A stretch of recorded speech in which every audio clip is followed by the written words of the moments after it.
हरियाणा निकाय चुनाव के नतीजे आखिरकार आ ही गए और भारतीय जनता पार्टी ने प्रचंड जीत हासिल की इस निकाय चुनाव में।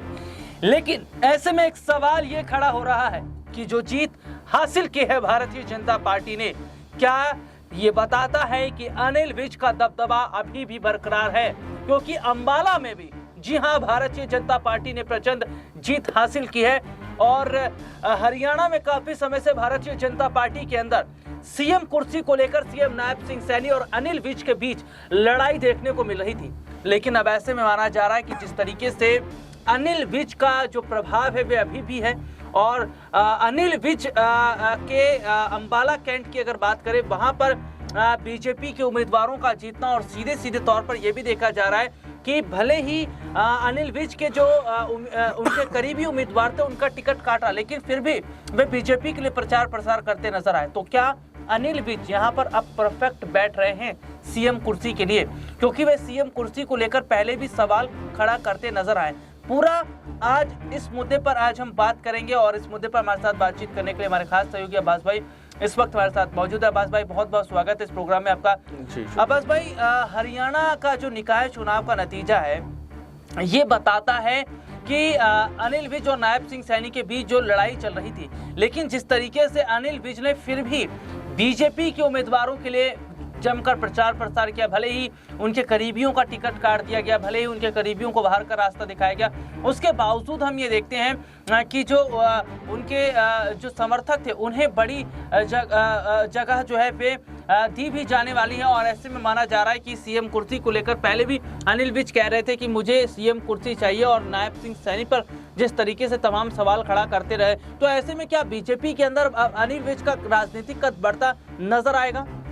देखिए राहुल जी, ये तो पहले से ही कहा जा रहा था कि अगर निकाय चुनाव के नतीजे अच्छे आते हैं तो बेशक इसमें कोई भी शक नहीं है कि यहाँ पर अनिल विज का जो कद है वो बढ़ता हुआ नजर आएगा। क्योंकि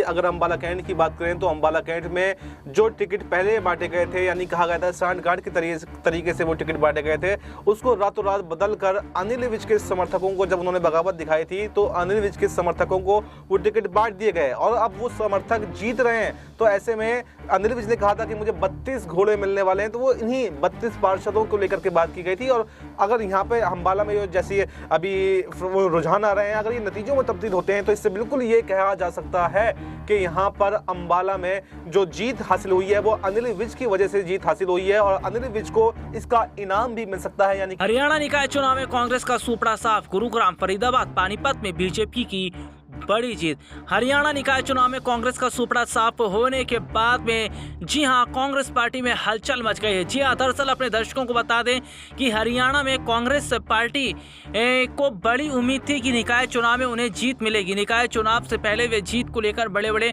दावे भी कर रहे थे, लेकिन अब जिस तरीके की स्थिति इस वक्त नजर आ रही है वह ये साफ बताती है कि क्या कांग्रेस पार्टी की अंतर्कलह के चलते ही हरियाणा निकाय चुनाव में कांग्रेस पार्टी को बड़ा झटका लगा। दरअसल काफी समय से कुमारी सैलजा और भूपेंद्र सिंह हुड्डा के बीच अनबन चल रही है। भूपेंद्र सिंह हुड्डा और कुमारी सैलजा जिस तरीके से आपस में लड़ते नजर आ रहे हैं, इसका नुकसान हरियाणा में निकाय चुनाव में कांग्रेस को उठाना पड़ा है। इतना ही नहीं, दरअसल अपने दर्शकों को बता दें कि हरियाणा का विधानसभा चुनाव भी इसी तरीके से कांग्रेस पार्टी के हाथ से निकल गया। दरअसल हरियाणा के विधानसभा चुनाव से पहले सीएम कुर्सी को लेकर कुमारी सैलजा और भूपेंद्र सिंह हुड्डा आमने सामने थे। हुड्डा और सैलजा के बीच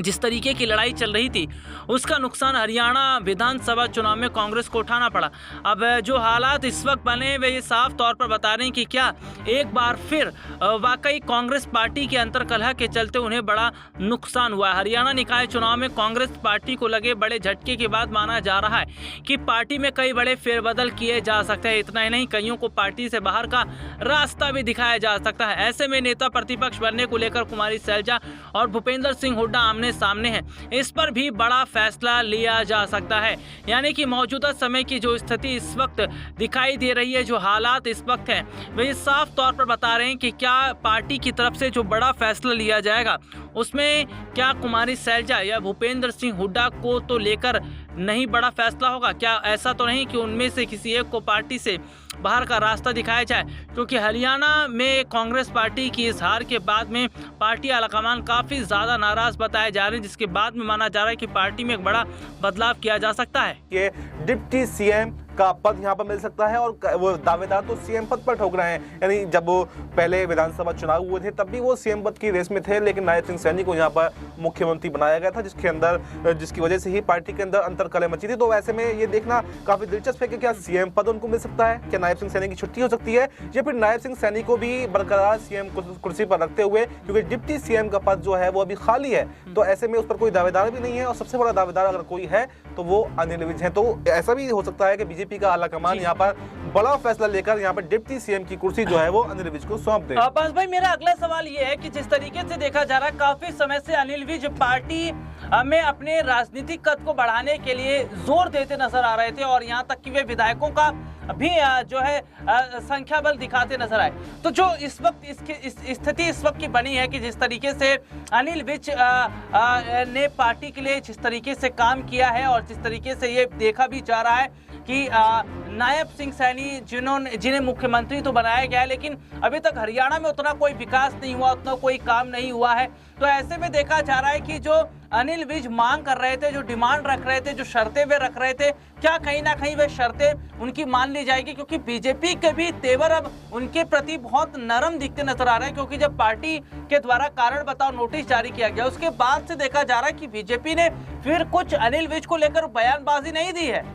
देखिए, बिल्कुल ये हो सकता है कि अब बीजेपी की जैसे आलाकमान के जो तेवर नरम पड़ते हुए दिखाई दे रहे हैं, तो इसका साफ साफ मतलब ये है कि अनिल विज को बड़ी जिम्मेदारी सौंपी जाए। और ऐसा भी हो सकता है कि अनिल विज की बगावत से वो डर गए हों और पार्टी में रोकने के लिए आप कोई बयानबाजी नहीं कर रहे हैं। तो देखिए बीजेपी के अंदर फैसले बंद कमरों के अंदर लिए जाते हैं, किसको सीएम बनाना है, किसको नहीं बनाना है, किसको डिप्टी सीएम बनाना है, किसको क्या जिम्मेदारी देनी है, ये फैसला बीजेपी का आलाकमान ही करता है और कोई भी गुंजाइश इसमें नहीं रहती है। यानी कि फिर अगर सामने वाला बगावत करता है तो बगावत करे, उससे कोई मतलब नहीं है, साथ रहे तो रहे, ना रहे तो ना रहे, ये बीजेपी का रवैया रहा है। तो ऐसे में अनिल विज का केस यहाँ पर स्पेशल बनता हुआ जा रहा है, क्योंकि अनिल विज के सामने कहीं ना कहीं बीजेपी आलाकमान झुक गया, नतमस्तक हो गया। जबकि कोई और बगावत करता है तो उसको खुला छोड़ दिया जाता है कि अगर बगावत करनी है तो जाओ कर दो, जो हो सकता है कर लो। लेकिन अनिल विज के सामने यहाँ पर बीजेपी का आलाकमान झुकता हुआ नजर आया। तो ऐसे में अब ये चर्चाएं, ये अटकलें अब तेज हो गई हैं कि क्या सीएम कुर्सी भी अब अनिल विज को सौंपी जा सकती है और क्या हरियाणा में बड़े उलटफेर होने जा रहे हैं। और लेकिन ऐसे में एक सवाल ये बनता है कि अगर